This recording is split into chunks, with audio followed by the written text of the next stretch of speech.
Mr. Dwight. Are you suggesting there was anything improper between your aunt and me? I'm not suggesting anything, Reverend. I'm merely trying to fit in the pieces. Everyone in town knows that you took advantage of your cloth. Now, just a minute, please. I beg your pardon. Took advantage of his position in the community to cultivate my aunt and lead her to believe that I was her friend? Mrs. Peterson, what happened when Reverend Carlisle and my aunt were here in the house? I wasn't with them, of course. But when the minister left, she was livelier and kind of excited. Excited? Well, she was happy, that's all. Well, the minister had taken her to the children's clinic for the first time, and she was happy.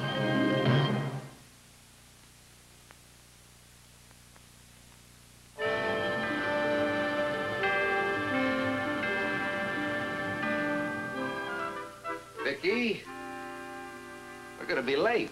I'm all ready but my hat, darling. Now, this is a very sensible hat. I wonder if there's going to be enough to fix the roof and the organ. Well, she must have left the church something, else why would we be asked? Something, I suppose. Poor old Miss Dwight. She was just beginning to live, just coming out of her shell. If we'd only had more time. You did wonders, darling. I wonder what'll become of the old mansion. Well, I suppose that's covered by the will. You know, this may be out of character for a minister's wife, but I hope she left the church a bundle.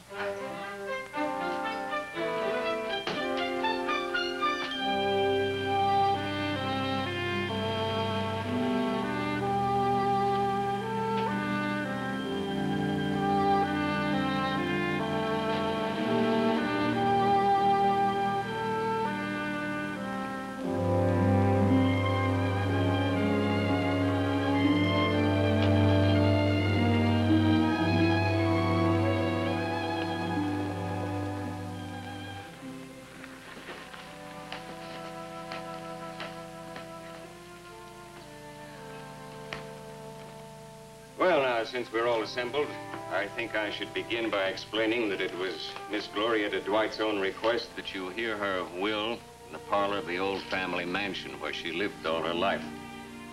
A mansion that was built by Miss Glorieta's great-great-grandfather who founded this town. I know that this is a sad occasion for all of us, for those who knew her only a short time, her fellow townspeople who knew her throughout her life, those who served her loyally and well, and of course those who alone are left to carry on the name we all revere. And now for the will. I, Glorieta Dwight, hereby revoke all prior wills and codicils made by me, declare this document to be my last will and testament. And therefore, I make the following cash bequests. To my patient and understanding nurse, Miss Gracie Jordan, $1,000. The poor dear, she was the patient one. To my faithful housekeeper, Mrs. Anna Peterson, $3,000. Oh, that's wonderful, Mrs. Peterson. 30 years? Count it up. To the community chest, at the discretion of Mr. Elmer Thorne, $1,000. Very generous, I'm sure. To the children's clinic in care of Mrs. Charles Willard, $1,000. Oh, isn't that grand? To the Ladies' Aid in trust to Mrs. Herman Bassett, $1,000. To the Dwightville Church in care of its minister, $2,000. To my nephew, John Dwight, $1,000. And the residue of my estate, personal or real, wherever situated, I leave to my dear friend, the Reverend Mr. Theodore Carlisle, for his sole and unrestricted use. About $200,000. As sole executor of the estate, it's my duty to seek the will's admission to probate, which I will do without delay. And so, I believe we've concluded the purpose of this gathering. Not quite, I'm afraid. I have a few questions I'd like to ask in the presence of the other legatees. Mr. Carlyle, Yes, sir. I'm sure that you, of all people, realize the injustice of this document. Mr. Dwight, I drew up this document personally. I assure you it truly represents your aunt's wishes. I'm not doubting my aunt's wishes or your competence in drawing them up, Mr. Munson. But there is a matter of equity involved here. I'm sure, Mr. Carlyle, that you agree that my aunt's property should go to her one living blood relative, rather than to a man who's known her so short a time. Since Miss Glorietta drew the will as she did, she must have had her reasons. Just what were they, in your opinion? Mr. Dwight, that question is not proper here. I'll tell you one reason. The minister used to visit her, and not just now and then. He didn't wait for just Thanksgiving or Christmas. If that was meant for me, my wife and I happen to live in another city. Therefore, it wasn't possible for me to visit my aunt as much as I wanted. But whenever there was an emergency, a question of her health. Yes, now that's exactly what I mean. Are you implying? John, do you have to go into this now? Yes, Sally, I do.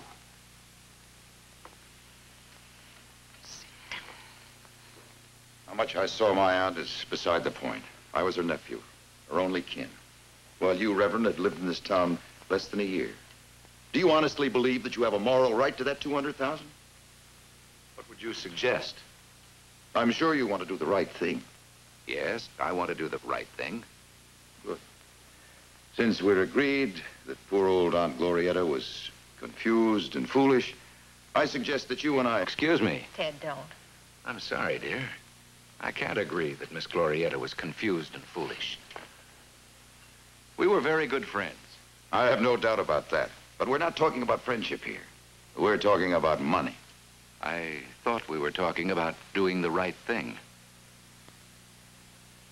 When was this will drawn? 2 months ago. Are you certain that my aunt was sane and rational at that time? I believe that Miss Glorietta was perfectly competent.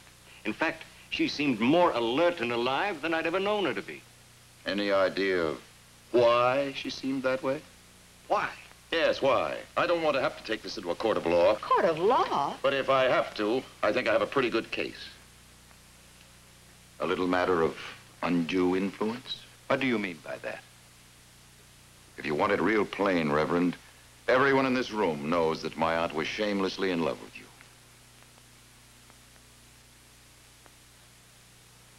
You told him that, didn't you? I wasn't the only one. Mr. Dwight, if you must continue this discussion, don't you think it would be better to do it privately? I agree. I'm afraid not.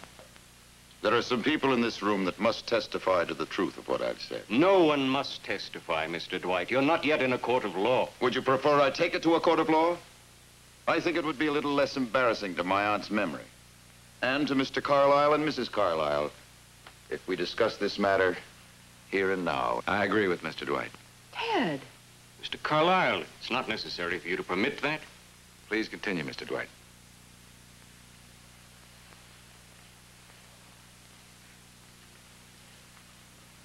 Everyone in this room is aware of the fact that my Aunt Glorietta, throughout her entire life, was an extreme kind of recluse. In fact, she seldom left this house until a few months ago when the Reverend Carlyle began to squire her about. I believe he took her to the Ladies' Aid. Mrs. Bassett, you're head of that organization. Isn't it true that the Reverend Carlyle introduced my aunt to your circle? Yes. We were a little surprised the first time Mr. Carlyle brought her. I remember we were just about to have tea. Go on. What happened? Nothing, except that Miss Dwight was so nervous, she spilled tea all over the table linen. Nervous? Oh, terribly. Naturally, we all tried to ignore the incident. And Mr. Carlyle did his best to reassure her. He was especially attentive to her, was he? Well, anybody would have tried to make her feel more comfortable in a strange place. Of course. We all tried. And I do think that by the time Miss Dwight left for home, she was much more at ease. With the minister? As a matter of fact, yes. Well, what was he supposed to do? Let her walk? Mrs. Peterson, what was the relationship between the Reverend Carlyle and my aunt? In this house, I mean. He was friendly to her always. Friendly? In what way? Mr. Dwight, are you suggesting there was Anything improper between your aunt and me? I'm not suggesting anything, Reverend. I'm merely trying to fit in the pieces. Everyone in town knows that you took advantage of your cloth. Oh, just a minute, please. How dare you? I beg your pardon. Took advantage of his position in the community to cultivate my aunt and lead her to believe that I was her friend? Mrs. Peterson, what happened when Reverend Carlisle and my aunt were here in the house? Nothing. They'd sit and talk. There was never anything else. Mrs. Peterson? Well, I wasn't with them, of course. But when the minister left, she was livelier and kind of excited. Excited? Well, she was happy, that's all. Well, the minister had taken her to the children's clinic for the first time, and she was happy. Mrs. Willard, did my aunt visit your children's clinic? Oh, yes, several times. With Mr. Carlisle? Yes, always. Oh, once she came alone. Well, you see, Ted did get her interested in the work at the clinic. What happened at the time she came alone? Well, she asked for Mr. Carlisle, and I told her he'd just left. Now, what did she do then? Stay and work with the children? No. She asked where the minister had gone, and I guess she, went after him. Mr. Thorne? Mr. Dwight, I must say that I think you're pushing things too far. I'm sure the whole situation was extremely upsetting for Mr. Carlisle, as indeed it was for all of us. Mr. Thorne, you're a leader in the community, a board member of the church Mr. Carlisle serves, a man of propriety. What would you have done if an old spinster chased after you? Well, it's possible that Mr. Carlisle simply used bad judgment in the matter. Perhaps he ought to have, as the young people say, brushed her off. Just don't understand. Do you, Mrs. Carlisle? Were you comfortable when my Aunt Glorietta made a fool of herself running after your husband? Tell me this, Mrs. Carlisle. Why was it you took to coming here to this house with your husband? Well, because I wanted to, Did you make other church calls with your husband? No. Because you were too upset, weren't you? And I can't blame you. Well, I blame you, Mr. Dwight. You cast doubt on my husband's character, tried to destroy his reputation, all because you were slighted in your aunt's will. Well, as far as I'm concerned, you can have the money. We don't want it. Vicky. I mean it, Ted. I don't want it. Thank you, Mrs. Carlisle. Now, if your husband can come to the same sensible conclusion, I think we can call this case settled. This is not a case, Mr. Dwight. This is not a court of law. You had no right to force the people in this room to sit in judgment on the Reverend Mr. Carlisle. I was merely trying to... The meeting is over. Just a minute, please, all of you. Whether it was right or wrong, you have been asked to sit in judgment. You and the town are going to judge me now or later. You've heard me accused. Please hear the defense.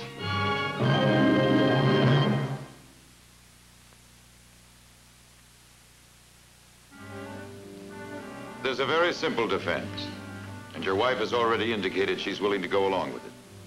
Arrange to give up the money. No. I'm sorry, Vicky. If I give up the money now, either I'm afraid of what Mr. Dwight is saying, or I agree that my friend Miss Glorietta was an incompetent old fool. I will not give up the money under that threat or with that conviction. Mr. Dwight, if I became a friend of Miss Glorietta's because I thought she'd leave me money, then I'm a fraud and the will should be broken. But it happens to be my policy, my wish, my Christian duty and my life to like people and be friendly. And Miss Glorietta was in need of friendship. Whatever the rest of you saw when you looked at Miss Glorietta, I saw the loneliest human being I'd ever met, despite her money. Or perhaps because of it. The people of the town might have been kinder to an unfortunate woman if she'd been poor. Of course I called. I came to tea, I brought her to church, brought her to Ladies' Aid, and I hoped to bring her out of the prison of her personality one fine day. Of course, it was too much for her. Naturally, she fell in love. Then you admit it? Yes. But there was nothing to be ashamed of in that love. Nothing to be ashamed of when an old maid of 62 chases after a young preacher? Is that what makes love shameful, Mr. Dwight? A difference in age? Love is a necessity of life. It must find expression. If it's thwarted, it will find a substitute for expression. What nowadays we call transference. Not sure that I understand. Well, the name may be new, Mr. Thorne. The principle's very old. If somebody listens with interest to what is in your heart, somebody wishes to know you, to hear whether you're happy or unhappy and why, aren't you drawn to love that somebody? It happens to everyone in the business of helping people, doctors, teachers, ministers, quite often. And we learn to accept the burden. The burden of $200,000 must be a real backbreaker, Reverend. You're using fancy words to cover a very old game. Do you really think the wish for money is at the bottom of everything? Seems to be that way, particularly in this room. Is that what you see in this room, Mr. Dwight? I see generosity and sacrifice. I see people in this room who've earned money, used money, thrown money away, and all for love. My own wife, Vicky, gave up a promising business career to share the life of a struggling minister. Your wife, Sally, gave up the stage to devote herself to you. Thank you, Mr. Carlisle, but I didn't give up the stage. It had given me up before I ever met John. You needn't preach to us, Reverend. There's only one thing that counts here. I contend that my aunt became so addled by your attentions, however you meant them, that she made a will that should not stand. She wasn't crazy. Now, I nursed her up until the day she died, and I'll tell anybody that wants to know she was just fine in her mind. The minister helped get her interested in things. Why, she even started a diary. Started a diary? Diary? Diary? Yeah, she used to write in it every night, and sometimes she'd read to me parts about... About Mr. Carlisle? I don't know. She never read anything about him. Where is this diary? It's in my room. What was my room? I never opened it. I only took it to protect it after she died. It's private. You had no right to take that, Miss Jordan. Surely my aunt's personal diary is the property of the family. Now, would you get it, please? You don't have to, Miss Jordan. By the terms of the will, the diary becomes the property of the Reverend Mr. Carlisle. In that case, I guess we'll never know Aunt Glorietta's real feelings for him. Would you get it, please, Gracie? For you, I will.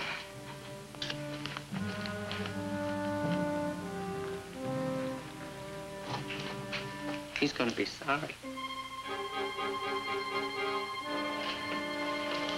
Mr. Dwight, I ask you not to go through with this. I'm sorry, Mr. Thorne, but the Reverend seems to have made the choice for us. Ted, will you listen to me for a minute, please? Of course, dear. You heard what Mr. Munson said. The diary's your property. You have the legal right to stop him from reading it. The legal right, yes. Well, you have every right, Ted. The Lord knows what poor old Miss Glorietta wrote in that diary. I'm sure he does. Well, she could have written anything. Vicky, are you afraid? Yes. For you and for your work and for everything we've struggled for here. If it's bad, we might just as well pack up and leave town. We'd be through here. I can't be afraid of the truth. That is my work.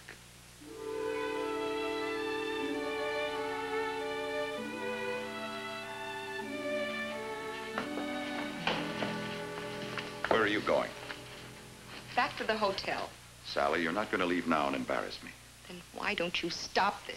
I'm not going to let that preacher walk out of here with $200,000 that belongs to us. But if that's the way she wanted it, He made her so dizzy she didn't know what she wanted. I'm not so sure. A few times I met your aunt and talked with her. Well, I think I got to know her better than you ever did. What do you mean? I mean, I know what it is to want a friend. To need a friend. She must have felt toward him as I felt toward you. First, I can understand that. Maybe you can understand this. We need that money. This was going to be a surprise, but I've taken an option on a house. Up on the ridge, a mansion.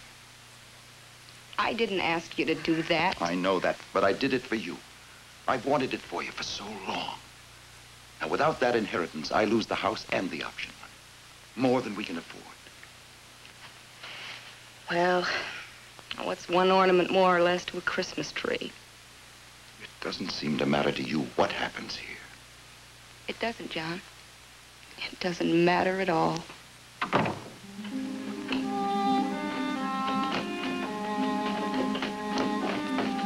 Give it to me, please. Mr. Dwight. Reverend, are we or are we not after the truth here?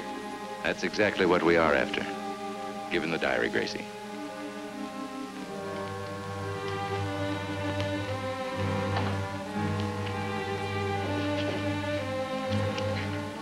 Let's turn down to the end and see how she was feeling then. Mr. Carlyle. I rather thought we might find your name here, Reverend. Mr. Carlyle just left. And now I'm absolutely sure about the money. The Dwight fortune...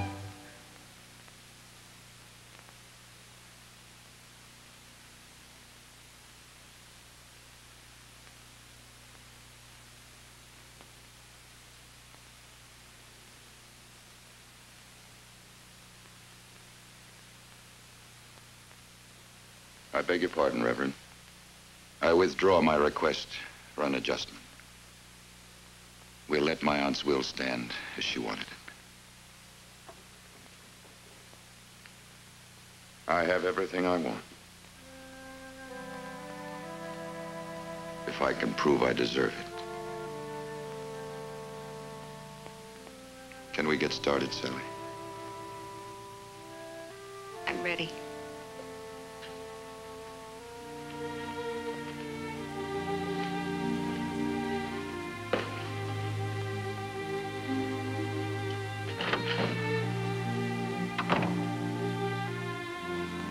I'm sorry you had to go through all this, Mr. Carlyle. What happened? What made him change his mind? Yes, what? Mrs. Carlyle, what did happen? May I read it aloud, Ted? I think Miss Glorietta would forgive us. Mr. Carlyle just left, and now I'm absolutely sure about the money. The Dwight fortune has never brought happiness nor the blessing of love to me or to anyone through whose hands it's passed. I thought it might be different with my nephew, John, that he'd found happiness and love. But now that I know, this is personal, I'm afraid. But I'm sure I can trust you all to leave your memories behind in this room.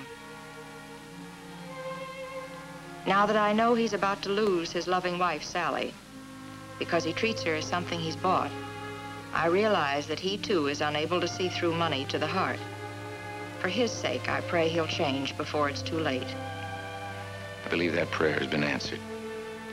I'm satisfied at last, knowing that with Mr. Carlyle, I send the money the way it ought to go, the way it will do some good, through loving hands.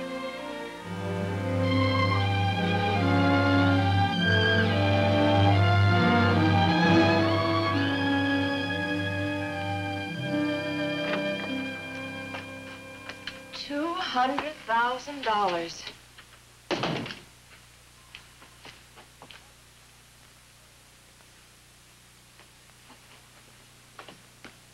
What are you doing, darling? Spending it. Item 1, new roof for the church. Item 2, a recreation center for the young people. Say, the old mansion. Take a little remodeling, but we've got the money for it. Mm-hmm. Item 3, a nursing home. Dwightville certainly needs one.